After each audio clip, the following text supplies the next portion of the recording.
हमारी आज की कहानी है सुबह का भूला शाम को घर वापस आ जाए। गीता, मुझे लगता है कि तुम्हारा किसी दिमाग के डॉक्टर से इलाज करवाना पड़ेगा। बेवजह खुद भी परेशान होती हो और मुझे भी परेशान कर रखा है। आखिर प्रॉब्लम क्या है तुम्हारी? इतने बड़े घर में भी तुम्हें घुटन होती है। 1 महीना हो चुका है हमें इस घर में शिफ्ट हुए, लेकिन तुमने तो बस एक ही रट लगाई हुई है, मेरा यहाँ दिल नहीं लगता, मुझे घुटन होती है। जब भी मैं ऑफिस से लौटता हूँ तुम्हारा उदास चेहरा ही मुझे देखने को मिलता है। और ऐसा नहीं है कि सिर्फ इसी घर में तुम यह शिकायत कर रही हो, अपने पुराने घर में भी तुम आए दिन इसी तरह की बहकी बहकी बातें करती थी। मुझे तो लगता है कि एक दिन तुम मुझे भी पागल करके छोड़ोगी। चंद्र प्रकाश जी जोर जोर से बोलते जा रहे थे और उनकी पत्नी गीता भीगी आंखें लिए सब कुछ सुनती जा रही थी। मुझे तो सोच सोचकर हैरानी हो रही है, आखिर क्या कमी है तुम्हारे पास? बड़ा घर, गहने, महंगी साड़ियाँ, सब कुछ तो है। अब तो हमारा बेटा भी सेटल हो चुका है और उसके शादी करके उसकी जिम्मेदारियों से भी हम लोग मुक्त हो चुके हैं। इससे ज़्यादा ज़िंदगी से तुम क्या चाहती हो? और वैसे भी मुझे तो कुछ समझ नहीं आ रहा कि मैं तुम्हारे साथ माथापच्ची कर ही क्यों रहा हूँ। इतना समय ही कहाँ है मेरे पास जो तुम्हारी इन फिजूल की बातों में व्यर्थ गंवाऊं। चंद्र प्रकाश जी गुस्से से बोले तो गीता जी के चेहरे पर एक कड़वाहट के भाव आ गए और बोली, हाँ, मुझे देने के लिए तुम्हारे पास कभी समय होता ही कहाँ है। दिन भर ऑफिस में बिता देते हो और रात को घर लौटते हो तो अपना मोबाइल लेकर बैठ जाते हो। हर रोज ऐसा ही होता है। आप बाहर चले जाते हैं तो घर काटने को दौड़ता है। जिंदगी थम सी जाती है, दम घुटने लगता है, ऐसा लगता है जैसे सांस ही नहीं आ रही। तो चंद्र प्रकाश जी बोले, अरे गीता, मुझे अपने लिए भी थोड़ा समय चाहिए या नहीं? बोरियत महसूस होती है, तुम भी टीवी देख सकती हो, मोबाइल चला सकती हो, अपना दिल तो तुम्हें खुद ही लगाना पड़ेगा। इस उम्र में अब मैं तो तुम्हें दिल लगाना सिखाने से रहा। इतना कहकर चंद्र प्रकाश जी करवट बदल कर सो गए। अगली सुबह हुई तो नहा धोकर तैयार होकर चंद्र प्रकाश जी नौकरी पर चले गए। लेकिन इतना समझाने के बावजूद पति के जाने के बाद गीता जी को फिर से अपना घर काटने को दौड़ने लगा। फिर उन्हें पति की बात याद आई कि अपना दिल तो खुद ही लगाना होगा। गीता जी संगीत के शौकीन थी, इसलिए थोड़ी देर दिल बहलाने के लिए उन्हें अपना मोबाइल उठाया और उस पर अपना मनपसंद गाना चला लिया। बालकनी में वॉशिंग मशीन से कपड़े धोते हुए गाना सुनने लगी और साथ ही खुद भी गुनगुनाने लगी। थोड़ी देर में गाना बंद हो गया, लेकिन गीता जी उसमें इतनी मस्त हो गई कि गाना बंद होने के बाद भी वह गाती जा रही थी। तभी अचानक उन्हें कुछ ख्याल आया और वह थोड़ा सहम कर चुप हो गई। गाते रहिए ना, बहुत अच्छा गाती हैं आप। सहसा उनके कानों में आवाज पड़ी तो वह इधर उधर देखने लगी। कोई नजर नहीं आया तो वापस अंदर जाने लगी। फिर आवाज आई, अरे भाभी जी, इधर देखिए ऊपर। गीता जी ने कहा कि पड़ोस वाले घर की छत पर एक महिला खड़ी थी। नमस्ते भाभी जी, कैसी हैं आप? उस महिला ने पूछा तो गीता जी बदले में हल्का सा मुस्कुरा दी। लेकिन वह महिला जान पहचान बढ़ाना चाहती थी, इसलिए पूछने लगी, आप लोग कहाँ से आए हैं? आपका नाम क्या है? भाई साहब क्या काम करते हैं? वगैरह वगैरह। और फिर बोली, मेरा नाम कविता है। आपसे पहले जो लोग इस घर में रहते थे उनसे हमारी अच्छी बोलचाल थी। कब से सोच रही थी कि आप बाहर दिखें तो आपसे बातचीत हो, लेकिन आप तो बाहर निकलती ही नहीं। सारा दिन चार दीवारी में बैठे बैठे बोर नहीं हो जाती आप? कभी कभी बदलाव के लिए बाहर भी निकलना चाहिए। उस महिला ने कहा तो गीता जी मन ही मन सोचने लगी, सो तो है। तभी वह महिला बोली, किसी दिन थोड़ा सा समय निकालकर हमारे घर आ जाइए। एक दूसरे से थोड़ी जान पहचान भी हो जाएगी, आपको भी अच्छा लगेगा। जी ज़रूर। ऐसा कहते हुए गीता जी ने उसकी बात को टालना चाहा, तो वो महिला कुछ उत्साहित होते हुए बोली, अच्छा यह बताइए, आज शाम को आप क्या कर रही हैं? कुछ भी तो नहीं, गीता जी ने कहा तो पड़ोसन मुस्कुराते हुए बोली, आसपास के सभी हम उम्र महिलाओं ने किटी पार्टी ज्वाइन की हुई है। आज शाम को मेरे ही घर पर हमारी किटी पार्टी है। अगर आप व्यस्त नहीं हैं तो शाम को पार्टी में आ जाइए। इसी बहाने सोसाइटी की सभी महिलाओं से आपकी जान पहचान हो जाएगी। किटी पार्टी का नाम सुनते ही गीता जी कुछ असहज सी हो गईं। सोचने लगी, किटी पार्टी तो मेरे पति को पसंद ही नहीं है। कहते हैं कि तुम्हें ऐसी फालतू की पार्टियों पर जाना शोभा नहीं देता, घर पर ही रहा करो। अब पति देव की मर्जी से बिना मैं किसी पार्टी में कैसे जा सकती हूँ? तभी पड़ोसन बोली, अरे ज़्यादा मत सोचिए, हमारे साथ पार्टी ज्वाइन करके आपको बहुत अच्छा लगेगा। मैं आपका इंतज़ार करूंगी।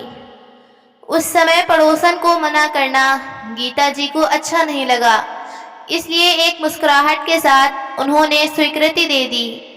मन ही मन उनका भी जाने का बहुत दिल था, लेकिन यह सोचकर कि कहीं पतिदेव नाराज न हो जाए, गीता जी ने जाने का प्रोग्राम कैंसिल कर दिया। कई दिन बीत गए, फिर एक दिन शाम को दरवाजे की घंटी बजी तो गीता जी दरवाज़ा खोलने गई। देखा तो वही पड़ोसन दरवाजे पर खड़ी थी। अरे आप?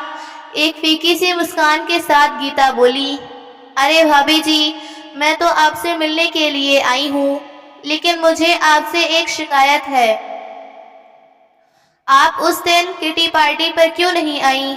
बड़े अपनेपन से पड़ोसन ने पूछा और उनके कंधे पर हाथ रखते हुए बोली, सारा दिन घर में कैद होकर कोई भला कैसे रह सकता है?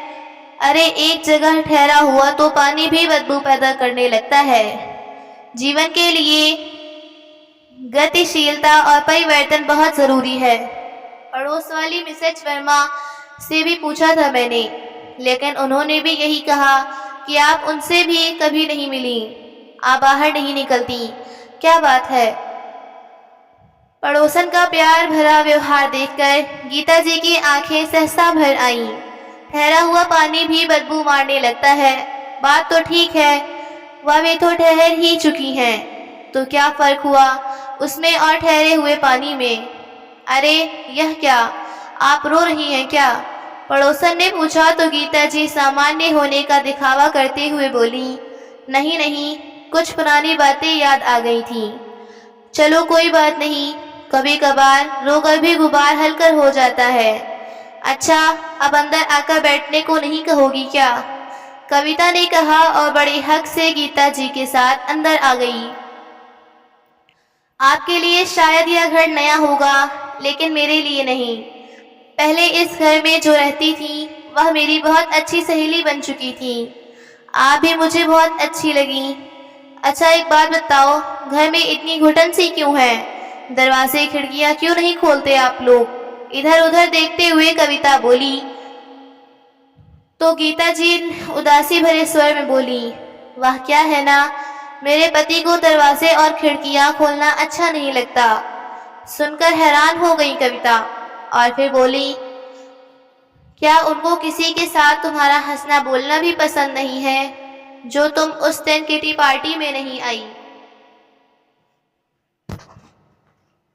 तो गीता ने कहा, दरअसल मेरा किटी पार्टी या पार्टियों में जाना उन्हें पसंद नहीं।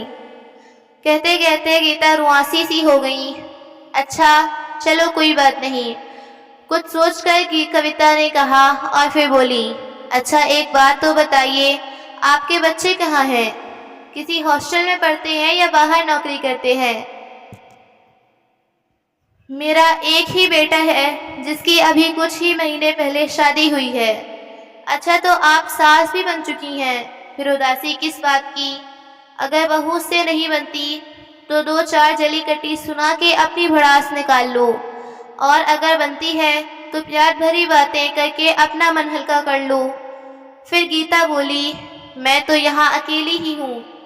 बेटा बहू तो बेंगलुरु में रहते हैं और फिर जब इतनी दूर रहते हैं तो लड़ाई करने या प्यार जताने का तो सवाल ही पैदा नहीं होता।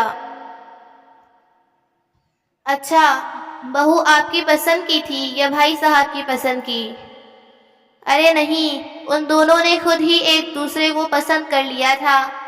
गीता ने कहा तो कविता बोली, यह भी अच्छी बात है, वरना आजकल बच्चों के रिश्ते ढूंढने में बड़ी मुश्किल हो जाती है। कहीं परिवार अच्छा नहीं मिलता तो कहीं लड़की पसंद की नहीं होती। अच्छा भाभी जी, आज मैंने खाने में पनीर की सब्जी बनाई थी तो थोड़ी सी आपके लिए भी ले आई। वैसे आपने आज खाने में क्या बनाया? कुछ भी तो नहीं, कुछ बनाने का मन ही नहीं किया। क्या मतलब, आपने सुबह से कुछ नहीं खाया? कविता ने हैरानी से पूछा और फिर बोली, चलो पहले आपकी रसोई में चलकर रोटी पकाते हैं। आटा तो गूंधा ही होगा ना, मैं चपाती बनाती हूँ। खाकर बताना कि मेरे हाथ का खाना आपको कैसा लगा। कविता का इतना अपनापन देखकर गीता जी हैरान रह गईं। उधर कविता ने चपाती बनाई तो गीता ने चाय बना दी। थोड़ी देर बाद चाय पीते हुए कविता बोली, लेकिन भाभी जी, आप इतनी उदास क्यों रहती हैं? मैं मानती हूँ कि नई जगह पर आकर थोड़ी उदासी आ जाती है, लेकिन इतनी भी नहीं कि खाना पीना ही छोड़ दिया जाए। कहते हुए कविता ने खुद ही उठकर दरवाजे और खिड़कियां खोल दी ताकि ताज़ी हवा अंदर आ सके। फिर बोली, भाभी जी एक बात कहूँ, आपकी आवाज़ बहुत ही सुरीली है।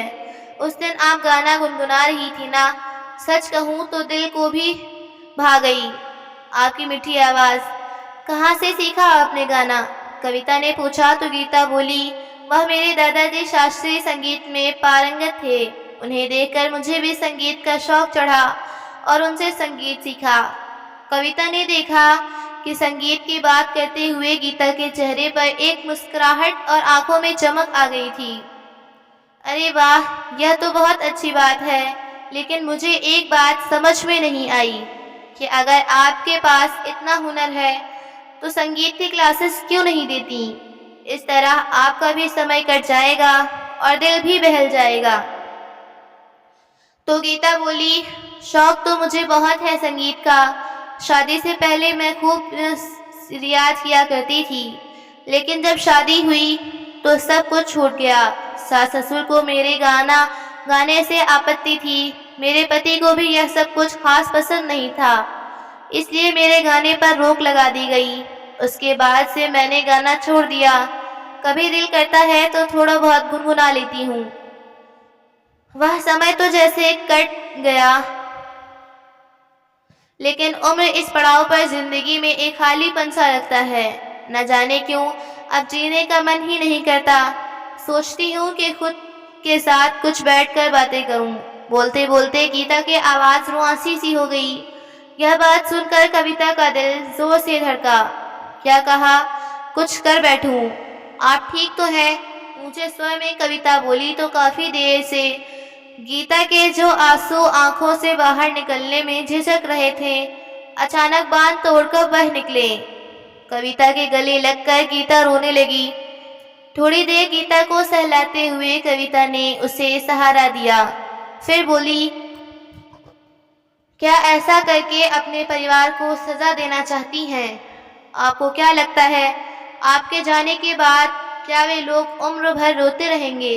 बिल्कुल नहीं, किसी का कुछ नहीं बिगड़ेगा। अगर खालीपन लगता है तो मर जाना ही इकलौता रास्ता है क्या? बिल्कुल नहीं, पति, बेटा और बहू के अलावा भी बहुत कुछ है इस दुनिया में आपके पास। सबसे पहले तो आपको महत्व देना सीखिए। ससुराल वालों को आपके गाने से ऐतराज था तो अपने जीवन को दिशाविहीन बना दिया। आपके पति को आपका बाहर निकलना पसंद नहीं तो आपने खुद को इस चार दीवारी में कैद कर लिया। उन्हें खिड़की दरवाजे खोलने पसंद नहीं है तो आपने इस घुटन में रहना स्वीकार कर लिया। उन्हें आपका पार्टी करना पसंद नहीं है तो केवल इसी कारण इच्छा होते हुए भी आप मेरे घर पर भी नहीं आ पाई। क्या आपके लिए आपका जीवन कोई महत्व नहीं रखता? क्यों इतना कहना मानती है बाकी सब लोगों का कि घुट घुट कर मरने पर मजबूर हो जाएं? कविता के इतना कहने पर गीता सुबकते हुए बोली, शुरू से ही ऐसा होता है। उम्र भर मैंने कभी खुलकर सांस ही कहाँ ली है। जब तक बेटे के साथ था तब तक जैसे तैसे जिंदगी गुजर रही थी। सोचा था अपनी पसंद की लड़की को अपनी बहू बनकर लाऊंगी, लेकिन वह इच्छा भी मन में ही रह गई। वह तो अपनी पसंद के लड़के ढूंढ कर ले आया। अरे तो क्या हुआ? मैं तो कहती हूँ अच्छा ही किया उसने। अपनी इच्छा से तो जी रहा है ना। आज से 25 साल के बाद वह तो यह नहीं सोचेगा कि मैं अपनी पसंद से नहीं जी पाया। कम से कम वह तो अपनी जिंदगी खत्म करने के बारे में कहते कहते कविता अचानक रुक गई। तभी गीता बोली, नहीं नहीं, मेरे बच्चे को मेरी भी उम्र लग जाए। अच्छा, एक और तो अपनी औलाद को अपनी उम्र देना चाहती हो, तो दूसरी ओर मरकर उसे उम्र भर का अपराध बोध भी देना चाहती हो। आप तो हमेशा के लिए चली जाओगी, लेकिन कभी यह सोचा है कि आपका बेटा किस किस के सवालों का जवाब देता रहेगा? अरे जो कुछ भी आपके मन में है, आज ही उसे कहकर अपना दिल हल्का कर लें। जिसे जो सुनाना है उसे सुना दो, लेकिन कम से कम अपनी जिंदगी तो जियो। कहते हुए सहसा कविता की नजर गीता के बेडरूम की ओर गई। दरवाजा हल्का सा खुला हुआ था। अंदर देखा तो कविता के पैरों तले जमीन खिसक गई। पलंग के ऊपर एक बेंच रखा हुआ था और पंखे पर दुपट्टा लटका हुआ था। कविता को समझते देर न लगी कि उसके आने से पहले यहाँ क्या चल रहा था। उसे तो जैसे काटो तो खून नहीं। सोचने लगी कि अगर उसे आने में 1 मिनट की भी देरी हो जाती तो न जाने यहाँ क्या क्या हो जाता। थोड़ी देर के लिए एक भयानक सा सन्नाटा पसरा गया पूरे घर में। फिर एक सन्नाटे को तोड़ती हुई कविता की कांपती हुई आवाज आई, आपके पति कब लौटते हैं काम से? अरे वह तो रात को ही लौटते हैं। कभी कभी रात के 12 भी बज जाते हैं। आजकल ऑफिस में कुछ ज्यादा ही बिजी रहते हैं। तो ठीक है, आप मेरे साथ मेरे घर चलिए। जब आपके पति आएंगे तो आप वापस आ जाना। मैं आपको अकेला नहीं छोड़ना चाहती। अरे मैं तो बहुत समय से अकेली ही हूँ और अब शायद थक भी गई हूँ। बेटा बहू अपनी जिंदगी में मस्त हैं और पति के लिए तो मेरी इच्छा ना कल कोई मायने रखती थी और ना आज कोई मायने रखती है।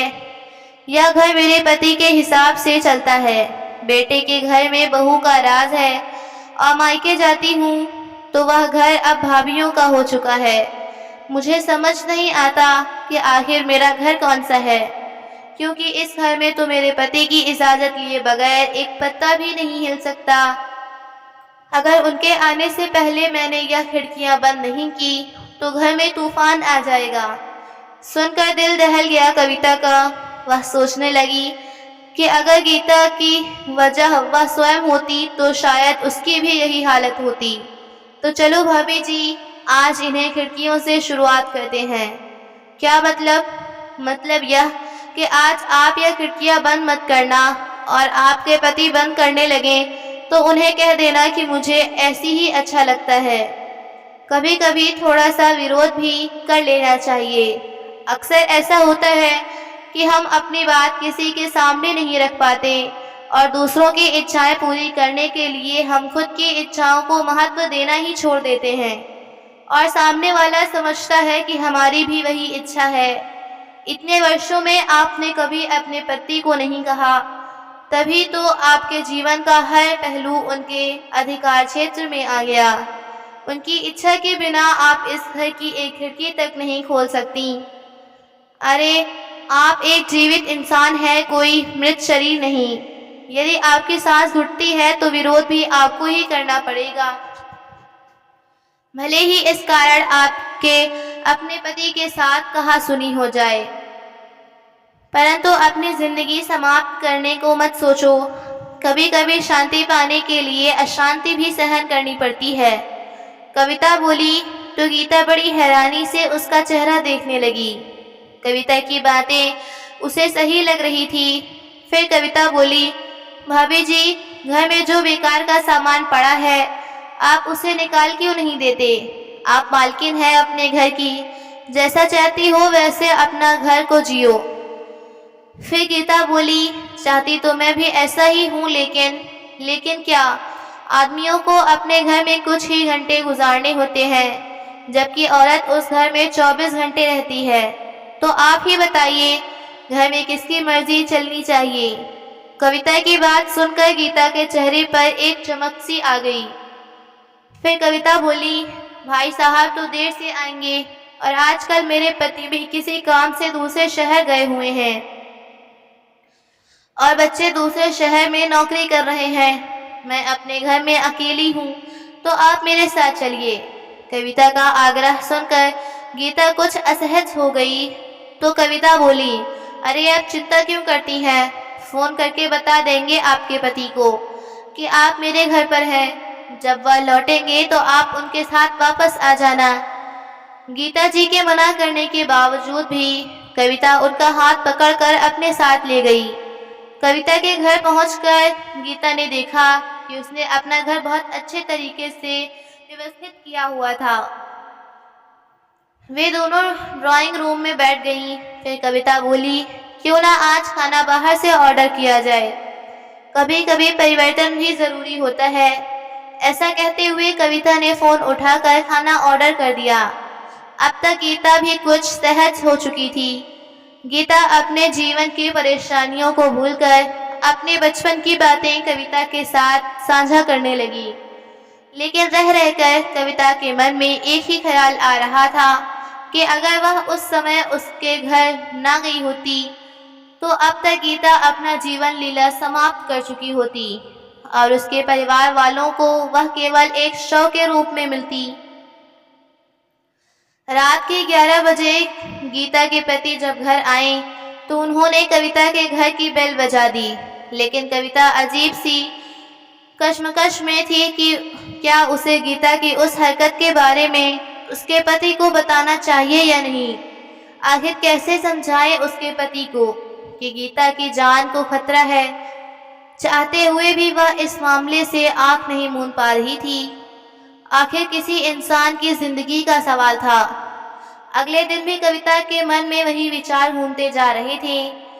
सोचा कि एक बार गीता को फोन करके उसका हाल चाल पूछ लूं, परंतु 2-3 बार फोन करने के बाद भी गीता ने फोन नहीं उठाया।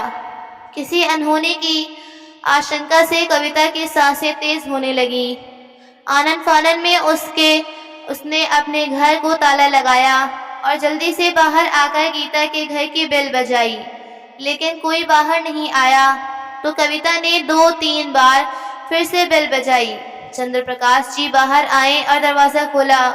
अरे भाई साहब, आप इस तरह डिस्टर्ब करने के लिए माफी चाहती हूँ, लेकिन आप फोन क्यों नहीं उठाते हैं? पता है मुझे कितनी चिंता हो गई थी। भाभी जी कहाँ है? ठीक तो है ना? वाह। एक ही सांस में कविता ने सब बोल दिया और यहाँ वहाँ देखने लगी। तो चंद्र प्रकाश जी हैरानी से बोले, क्यों, क्या हुआ गीता को? वह तो बस रात को उसे नींद नहीं आई थी, इसलिए नींद की गोली लेकर उसे सुलाया है। सुनकर कविता की सांस में सांस आई और फिर बोली, मुझे भाभी जी के बारे में आपसे कुछ बात करनी है। यह सुनकर चंद्र प्रकाश जी उसे प्रश्नवाचक निगाह से देखने लगे। तो उसने पिछले शाम की सारी बात चंद्र प्रकाश जी को बता दी। यह बात सुनते ही वे हक्के बक्के रह गए। फिर कविता ने पूछा, क्या आपने नहीं देखा? आपके कमरे के पंखे से एक दुपट्टा लटक रहा था। नहीं तो, पंखे से लटका दुपट्टा तो मैं नहीं देखा। मुझसे पहले गीता कमरे में आई थी। हाँ, पलंग पर एक बेंच जरूर पड़ा था और मैंने गीता से इस बारे में पूछा भी था, तो उसने कहा कि ऊपर वाली अलमारी से कुछ कपड़े निकालने थे, इसलिए बेंच कमरे में लेकर आई थी।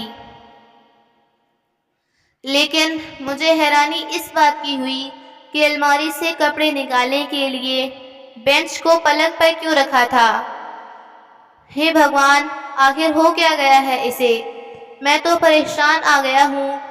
चंद्र प्रकाश जी धम से सोफे पर बैठ गए तो कविता बोली, बुरा ना माने तो एक बात कहूँ, आप अपनी पत्नी को उसकी मर्जी से जीने दीजिए।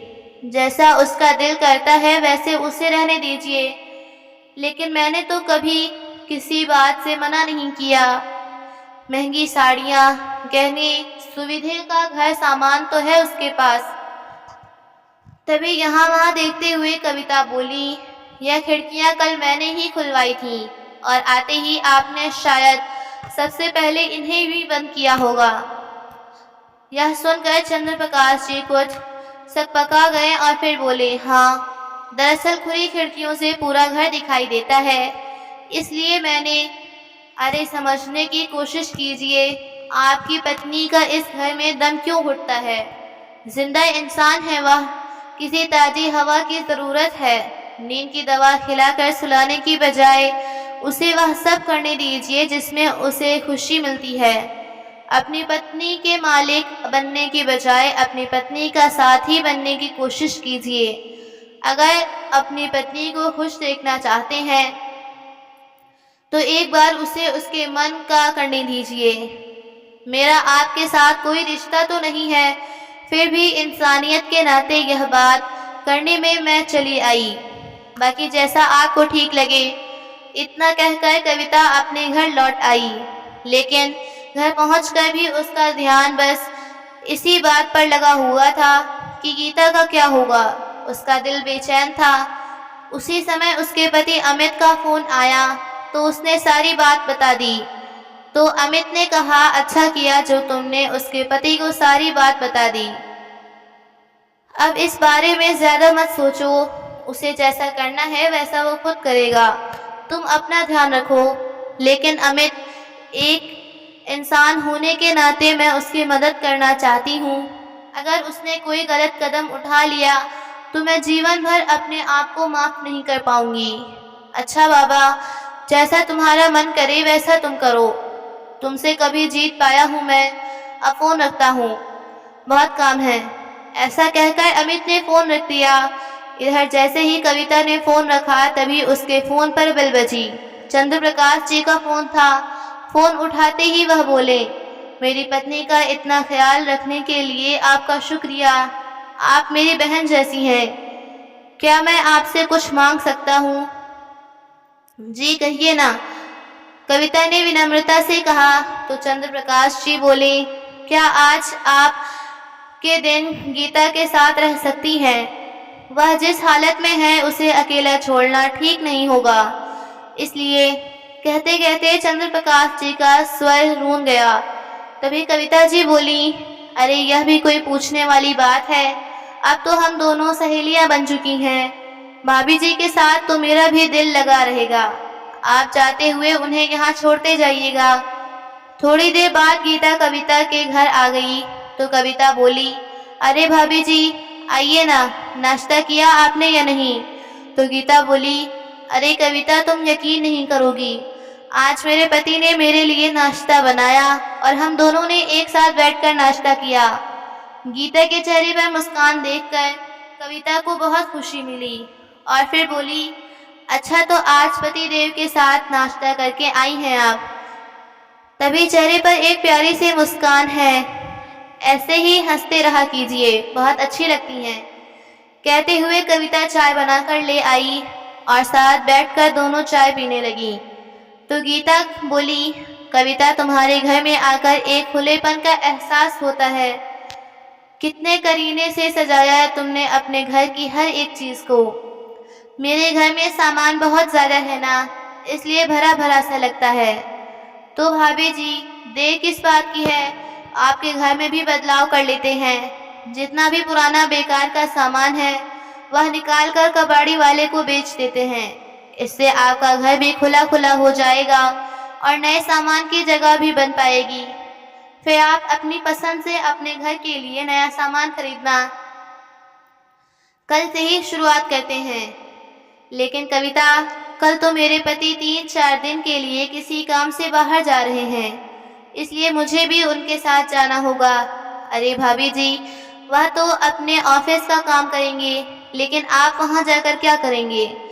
कविता ने पूछा तो गीता बोली, जाने का मन तो मेरा भी नहीं है, लेकिन क्या भाभी जी, आप यही रहिए, मेरे पति भी बाहर है, हम एक साथ अच्छा समय बिताएंगे। एक बार भाई साहब से बात करके तो देखो, वह जरूर मानेंगे। इस बात पर गीता सहमत हो गई। अगले दिन चंद्र प्रकाश जी गीता को कविता के जिम्मे छोड़कर कुछ दिनों के लिए बाहर चले गए। कविता के कहने पर दोनों सहेलियों ने मिलकर घर की सफाई का अभियान शुरू कर दिया। शुरुआत की गई रसोई से जितने भी पुराने और टूटे फूटे बर्तन थे, सब निकाल दिए। घर के पीछे की बालकनी में रखा पुराना सामान, कपड़े, फटी तस्वीरें, पुरानी किताबें और जितना भी टूटा फूटा सामान था, सब उठाकर बाहर निकाला। कविता कबाड़ वाली को बुलाने लगी, तभी गीता कुछ उलझन में पड़ गई और बोली, अगर इन्हें पता चल गया कि मैंने सारा सामान कबाड़ में दे दिया है, तो घर में तांडव खड़ा कर देंगे। ऐसा कोहराम मचेगा कि शांति का नामो निशान तक नहीं रहेगा। अरे भाभी जी, घर का पुराना सामान निकालने से पहले भी आपको अपने पति की परमिशन की जरूरत है। एक बात अपने मन में बिठा लो कि यह घर आपका है, आप इस घर के मालकिन हैं। अपनी इच्छाओं को भी महत्व देना सीखो। कैसे जीऊं अपनी इच्छा से कविता? पहले मेरी सास की मर्जी चलती थी, अब मेरे पति के कहने के अनुसार चलती हूँ, और कल को शायद बहू के मन मुताबिक जीना पड़ेगा। अपनी मर्जी चलाने के लिए तो शायद अगले जन्म का इंतजार करना पड़ेगा। आप भी क्या बात करती हैं भाभी जी? अगला जन्म किसने देखा है? अपने पति को उनके काम तक ही सीमित रहने दो और घर के फैसले आप खुद लो। और अगर भाई साहब आपसे कुछ कहें तो इल्जाम मुझ पर लगा देना कि मैंने कहा था यह सब करने को। यह बात सुनकर गीता के चेहरे पर मुस्कुराहट आ गई। फिर बोली, कुछ पैसे तो देकर गए हैं वो मुझे, और यह भी कहा है कि जो जी चाहे वो खरीद लेना। तो कविता ने कहा, बस फिर देर किस बात की? चंद्र प्रकाश जी की अनुपस्थिति में गीता और कविता ने सारा पुराना सामान बेच दिया और फिर बाजार जाकर नए कालीन पर्दे, सुंदर चादरें, नया गैस चूल्हा और कुछ सजावट का सामान भी खरीद लिया। गीता ने बड़े उत्साह से घर की सजावट की और 2-3 दिनों के भीतर ही वह घर उसके सपनों के घर में तब्दील हो गया। जो गीता हमेशा उदास और मायूस रहती थी, अब मुस्कुराने लगी थी। इस सब के बाद भी उसके काफी पैसे बच गए थे, तो अब उसने अपने और अपने परिवार वालों के लिए अपनी पसंद के कपड़े खरीद लिए। लेकिन मन में किसी कोने में एक डर भी था कि जब उसके पति घर आएंगे तो कहीं उस पर नाराज तो नहीं होंगे। आज शाम को चंद्र प्रकाश जी घर वापस आने वाले थे और गीता की सांस अटकी हुई थी कि आखिर इस सब पर उसके पति की क्या प्रतिक्रिया होगी। अपने पति के लिए उसने उनकी मनपसंद पनीर की सब्जी और दाल बनाकर रखी थी।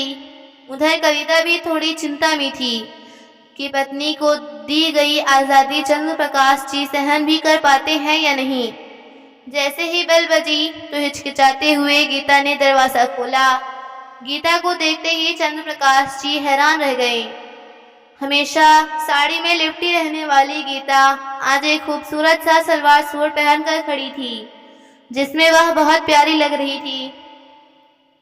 अंदर आए तो उनकी हैरानी का ठिकाना न रहा। अपना सुंदर सजा हुआ घर देखकर उन्हें ऐसा लग रहा था जैसे वह कोई सपना देख रहे हैं। सोचने लगे, बस यही छोटी छोटी खुशियां ही तो मांगती थी उनकी पत्नी, और सिर्फ थोड़ी सी आज़ादी। इतने भर में ही उसके चेहरे से मायूसी गायब हो गई। खैर, जब जागो तभी सवेरा। चंद्र प्रकाश जी ने हाथ जोड़ते हुए कविता का आभार व्यक्त किया। थोड़ी ही देर में गीता के बेटा बहू भी आ गए। उन्हें देखकर गीता का चेहरा खुशी से खिल उठा। उनकी बहू बोली, मम्मी जी, हमने पूरे 1 सप्ताह की छुट्टी ली है और 1 सप्ताह हम लोग यहीं आप लोगों के साथ ही रहेंगे। बेटा बहू अपने साथ एक बड़ा सा बॉक्स लेकर आई थे। अरे यह क्या है? गीता ने पूछा तो उनका बेटा बोला, अरे मम्मी, यह पापा ने आपके लिए मंगवाया है। हैरान हो गई गीता और बोली, अरे आखिर क्या है इसमें? तुम खुद ही देख लो। चंद्रप्रकाश जी ने एक मुस्कुराहट के साथ कहा। बॉक्स खोलकर देखा तो गीता की आंखें खुशी से झिलमिला उठी।